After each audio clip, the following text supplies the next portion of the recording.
Praise the lord అండి అందరికీ. దేవుని వాక్యము ధైర్యమునిచ్చే వాక్యము, స్వస్థపరిచే వాక్యము, శత్రువులను ఎదిరించే వాక్యము. 91వ కీర్తన ఆల్మోస్ట్ అందరికీ తెలుసండి. నాకైతే నోటెడ్. దైవవచనములు 2-12 వరకు ఒక్కసారి చూసుకుందాం. చాలా చాలా బాగుంటాయి, మనకు ధైర్యంగా ఉంటాయండి ఈ వచనములు అయితే.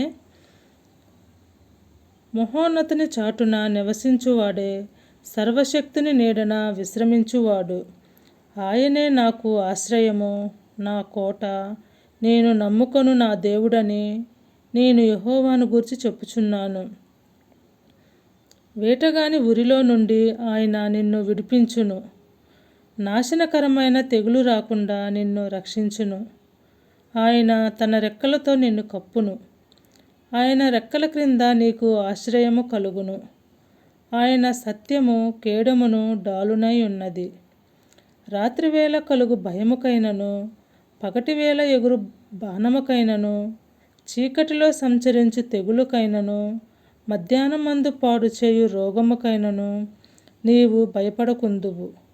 నీ ప్రక్కను 1000 మంది పడినను, నీ కుడి ప్రక్కను 10,000 మంది కూలినను అపాయము నీ వద్దకు రాదు. నీవు కన్నులార చూచుచుండగా భక్తిహీనులకు ప్రతిఫలము కలుగును.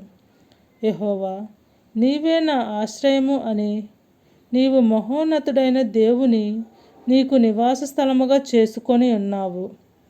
నీకు అపాయమేమయూ రాదు, ఏ తెగులును నీ గుడారమును సమీపించదు.